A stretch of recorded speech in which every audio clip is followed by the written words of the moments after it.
கோவை வடக்கில் வானதி வெற்றி கனவுக்கு அண்ணாமலை அன்பு கூட்டத்தால் சிக்கலா? கோவை வடக்கு தொகுதியில பாஜக வேட்பாளரா வானதி சீனிவாசன் போட்டியிடுறாங்க அப்படிங்கிற அறிவிப்பு வெளியானதிலிருந்தே கடந்த சில தினங்களாகவே கோவை அரசியல் கட்சிகள் மத்தியில அண்ணாமலையை மையப்படுத்தி எழுப்பப்பட்ட கேள்விகள் தற்போது முடிவுக்கு வந்திருக்குன்னே சொல்லலாம். கோவை தெற்கு தொகுதி எம்எல்ஏவான வானதி சீனிவாசன் கடந்த முறையே பார்டர்ல தான் பாஸ் பண்ணாங்க. அதனால இந்த முறையும் கோவை வடக்கு தொகுதிக்கு மாறும் திட்டத்துல சில மாதங்களாகவே அந்த தொகுதியில தேர்தல் பணிகளையும் ஆரம்பிச்சிட்டாங்க. அதே சமயம் அண்ணாமலை கவுண்டம்பாளையம் அல்லது சிங்காநல்லூர் தொகுதிகளை எதிர்பார்த்ததாகவும் சொல்லப்படுது. ஆனா அதிமுக அந்த தொகுதிகளை பாஜகவுக்கு ஒதுக்க தயாராகவே இல்லையா. அதனால கோவை வடக்கிலேயே அண்ணாமலை போட்டியிடுவாரா அப்படின்னு சில விவாதங்களும் எழுப்பப்பட்டது. Facebook பக்கத்துல கட்சிக்கு உழைச்ச அண்ணாமலைக்கு சீட் இல்லையா அப்படின்னும், வெற்றி பெற்ற தொகுதியிலேயே ஒன்றும் செய்யாதவருக்கு மீண்டும் சீட்டா அப்படின்னு அண்ணாமலைக்கு ஆதரவாகவும் வானதி சீனிவாசனுக்கு எதிராகவும் பாஜகவினரே பதிவுகளை அள்ளி தெளிச்சாங்க.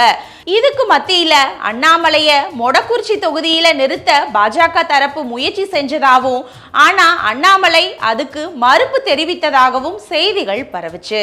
இது குறித்து நம்மிடம் பாஜக நிர்வாகிகள் சிலர் பேசும்போது, இந்த தேர்தலில் பாஜக அதிக இடங்கள்ல போட்டியிடணும், அப்படி போட்டியிட்டு அதிகப்படியான எம்எல்ஏக்களையும் சட்டமன்றத்துக்கு அனுப்பணும் அப்படிங்கறதுல அண்ணாமலை உறுதியாக இருந்தாரு.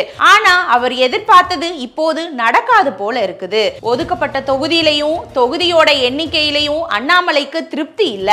அண்ணாமலையோட ஆதரவாளர்களுக்கு வாய்ப்பளிக்காம ஒதுக்கி விடப்பட்டிருக்காங்க.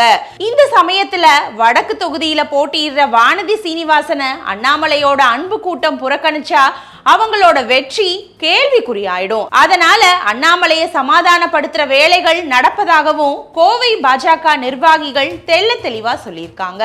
இந்த சமயத்துல அண்ணாமலையோட பழைய வீடியோ ஒன்று சமூக வலைதளங்கள்ல வைரல் ஆக்கப்பட்டு வருது.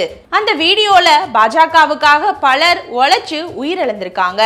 ஒரு எம்எல்ஏ, ஒரு எம்பி மற்றும் முதல்வர் பதவிக்காக நான் அரசியலுக்கு வரல, ஐபிஎஸ் பதவியை உதறிட்டு வந்திருக்கேன். டெல்லிக்கு மேலாளரா என்னால வேலை பார்க்க முடியாது, நான் இருக்கும் வரை இப்படிதான் இருப்பேன்னு அண்ணாமலை கட் அண்ட் ரைட்டா பேசியது இந்த சூழலுக்கு பொருத்தமா தான் இருக்குது.